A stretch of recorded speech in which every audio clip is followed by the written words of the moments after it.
Antes de qualquer coisa, antes de mais nada, vamos diretamente a Brasília falar com os nossos olhos e ouvidos na capital federal, Zé Maria Trindade, porque a reforma da Previdência do governo Jair Bolsonaro começa a ganhar aí uma forma, uma silhueta. O presidente da Câmara, Rodrigo Maia, do DEM, se reuniu com o ministro da Economia, Paulo Guedes, para discutir os termos do texto e o possível cronograma de votação. Zé Maria, muito bom dia para você aí em Brasília, meu querido. Muito bom dia, Edgar. Bom dia a todos. Esta é a prioridade mesmo do governo, viu? E o ministro da Economia, Paulo Guedes, está sendo uma espécie de embaixador do assunto. Já foi no presidente da Câmara, no presidente do Senado, reuniu lideranças, né? E já tem o projeto pronto que depende apenas da assinatura do presidente Jair Bolsonaro.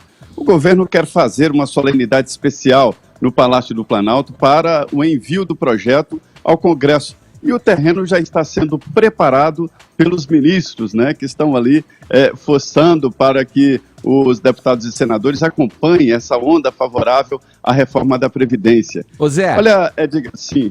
Não, então, exatamente esses pontos que você está colocando aí, esse alinhavar aí de interesses para que essa reforma seja implementada, ele vai acontecendo dia a dia aí no Congresso. A expectativa é votar essa reforma até maio, mas esse avanço, o deslizar dessas intenções aí para o implemento dessa reforma, ela tem aí que contar com uma base sólida e também na Câmara e também com a canetada do presidente ali, né, dando um de acordo com esse texto aí.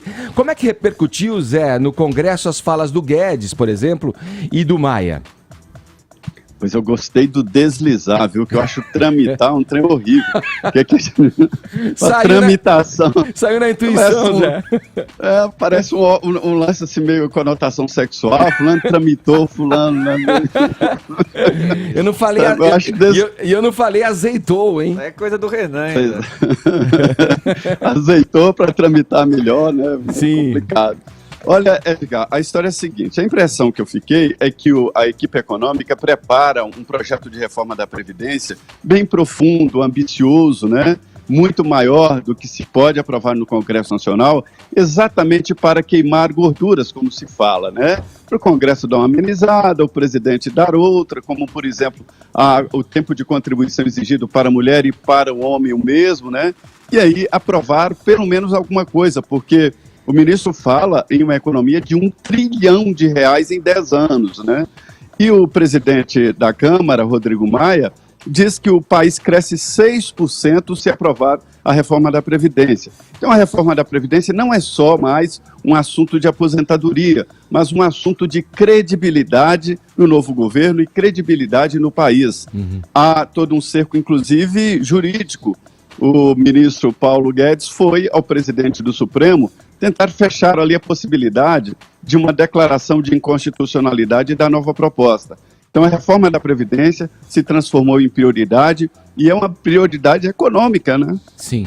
Você sabe, Zé, complementando aí o que você falou, eu chequei com duas fontes diferentes, isso foi corroborado pelo vazamento, né, ainda que parcial, dos termos dessa reforma que foi apresentada ao presidente. O texto que chega para aprovação dele fala explicitamente idade mínima de 65 anos, sem distinção de gênero, né? E aqui a gente tem uma situação inusitada. O presidente ele já se mostrou reticente a essa ideia, né, de igualdade entre os gêneros na Previdência, mas você pega, por exemplo, a argumentação da direita, né? Então, baseada em fatos, número e realidade. A mulher tem expectativa de vida e sobrevida igual ou maior que o homem. Então não faria sentido... Está subindo, está crescendo, né? Não faria nenhum sentido a distinção. Se você pegar até vamos pegar a argumentação então pelo lado da esquerda, né? Mais baseado em percepções, narrativas e sentimentos. É o discurso da mulher empoderada, que não carece de qualquer favorecimento. Então assim, seja pelo realismo da direita, seja pelo feminismo da esquerda, não se justifica essa distinção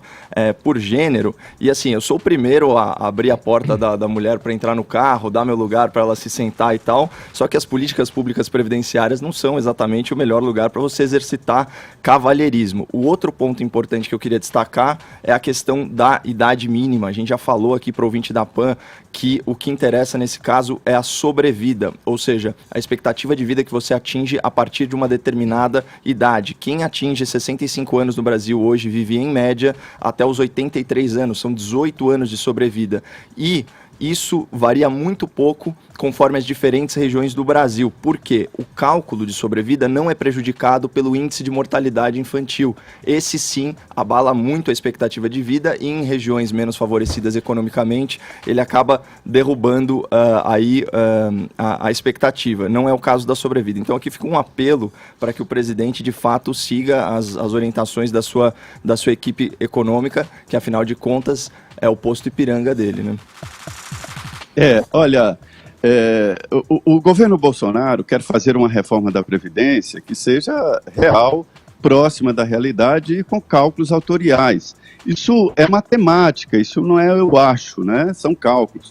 Hoje a gente fala muito em Previdência Federal, mas os estados e os municípios que têm, a maioria tem a sua Previdência própria, esses estados estão na falência. Os governadores são eleitos para administrar folha de pagamento e folha de previdência. E a gente vê aqui no Distrito Federal, por exemplo, Edgar, para cada um coronel na ativa trabalhando, tem 6 aposentados. Sim. Recebem salários integrais, com paridade e tal. Na Polícia Federal, então, nossa senhora, gente se aposentando aos 45 anos, porque o policial se aposenta mais cedo com salário integral. Então, chega um ponto que precisa igualar. E como o Caio falou, esse cálculo é autuarial, quer dizer, você calcula a idade, o quantos anos a pessoa vai receber depois da aposentadoria.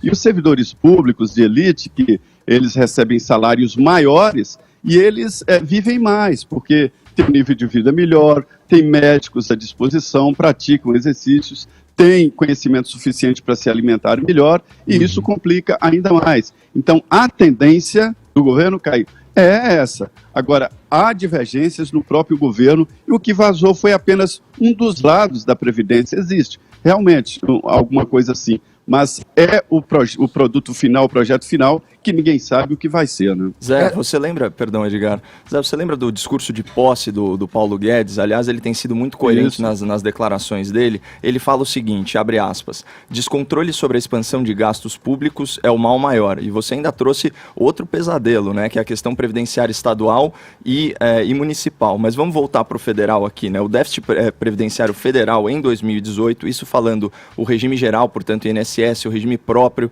que é dos servidores federais e dos militares, bateu 290 bilhões de reais. Isso é o equivalente a 10 anos do Bolsa Família, que é o maior programa assistencialista do governo federal. A projeção para 2019 é de mais de 300 bilhões. Né?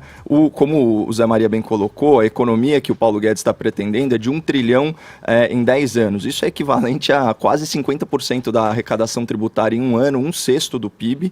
E para a gente ter um termo de comparação, a reforma inicial do Temer queria uma economia de 800 bilhões. Quando ela já foi sendo mexida no Congresso, esse número despencou para 480 bilhões. Então a proposta do Guedes, né, ela vai economizar pelo menos o dobro do que a proposta que estava tramitando atualmente. E mais importante de tudo também, que é o que o Zé falou, do combate ao privilégio. Aqui eu vou abrir aspas de novo para o ministro Paulo Guedes. A máquina do governo virou uma gigantesca engrenagem de transferências perversas de renda. Somos uma fábrica de desigualdades. Quem legisla tem as maiores aposentadorias. Quem julga tem as maiores aposentadorias. O povo brasileiro, as menores. Só lembrando, para ilustrar a fala do ministro, Legislativo Federal, em média, R$28 mil de aposentadoria. Judiciário Federal, em média, R$26 mil de aposentadoria. Num país em que o teto do INSS, que só beneficia 2% dos aposentados, está em R$5.600, mais de 60% das pessoas se aposenta com o mínimo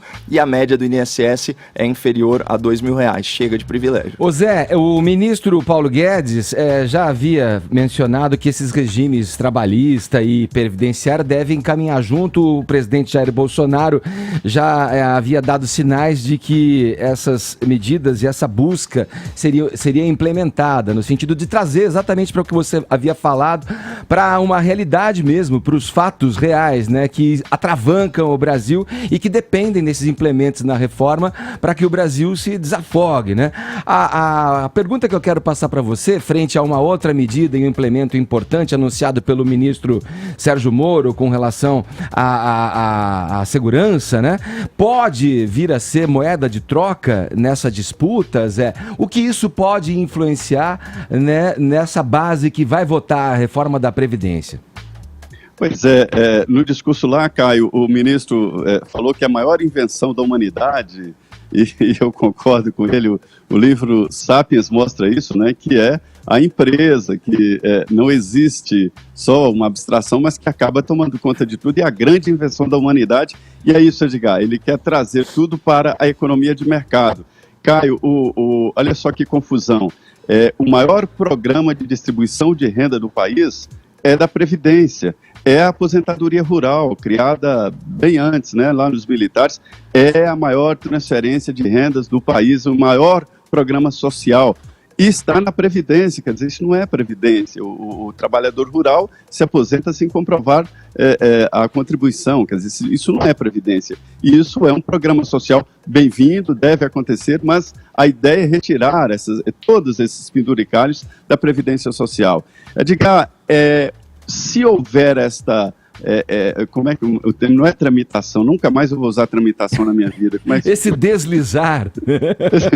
Esse deslizar de dois projetos importantes assim no Congresso Nacional, isso pode sim interferir um no outro e provocar ali negociação de uma coisa que não tem nada a ver com a outra. Então a tendência é de que cada um tenha o seu caminho próprio e em fase diferente.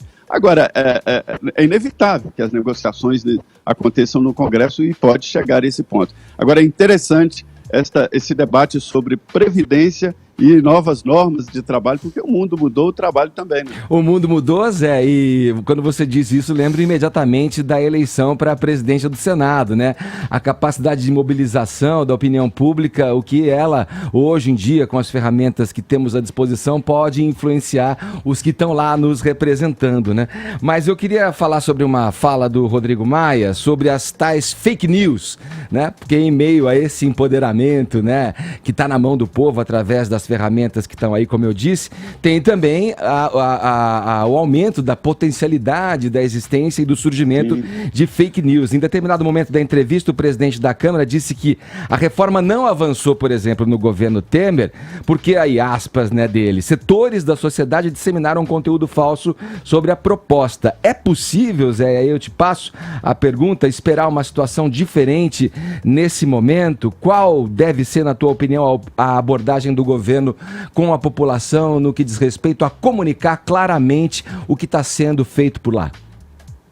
Por aí, na verdade. Fértil, esse é um campo fértil, né? Legislação trabalhista e previdenciária é um campo fértil para fake news. E isso vem de setores organizados, são sindicatos poderosos aqui na Esplanada, né?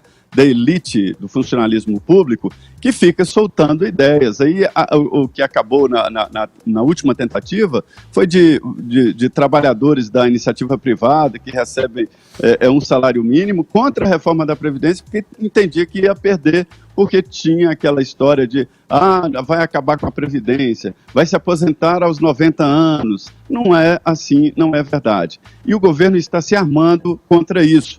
Haverá uma ação do governo, dos veículos oficiais, né, de comunicação, explicando o que é e o que pretende a reforma da Previdência, e também nesta nova arma que o governo Bolsonaro tem trabalhado muito bem, e inclusive haverá no governo uma equipe especial para lidar com as mídias sociais.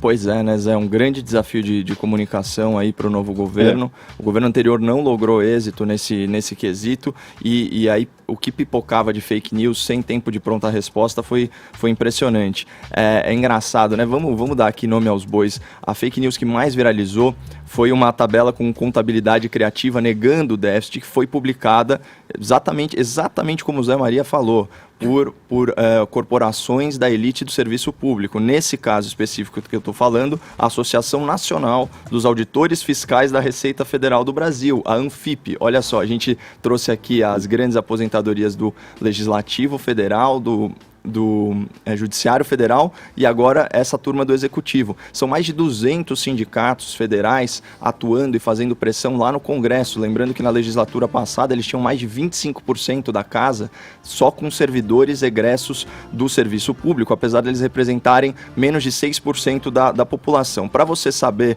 qual que é o discurso negacionista, ou seja, quem vai falar que não existe déficit da Previdência, ele sempre vai focar em um desses 3 eixos. Vai fazer uma confusão sobre o guarda-chuva da Seguridade Social, que junta previdência, pensão, entre outras coisas. Ele vai falar de desvinculação das receitas da União, que é a famosa DRU, e ele vai bater nesse ponto que a gente já desconstruiu aqui, que é o da idade mínima. Então, falou dessas 3 coisas, Seguridade Social, DRU ou idade mínima, pode ter certeza que é gente da elite do funcionalismo público advogando em causa própria. Olha, Edgar, para você ter uma ideia, eu participei, acompanhei, né, um debate entre governo e deputados no Congresso sobre a reforma da Previdência anterior. Num determinado momento, quando se falava, Caio, dessa história de não déficit, o ministro disse, olha, gente, eu não vou discutir isso. Falar que não há déficit na reforma na Previdência Social seria iniciar um congresso internacional de física e dizer que a lei da gravidade não existe, ou seja... Não pode começar por aí. Não cola, né, Zé? Obrigado, Zé, pelas informações. Um bom trabalho para você aí em Brasília. Perfeito. Muito bom dia a todos. Seguimos.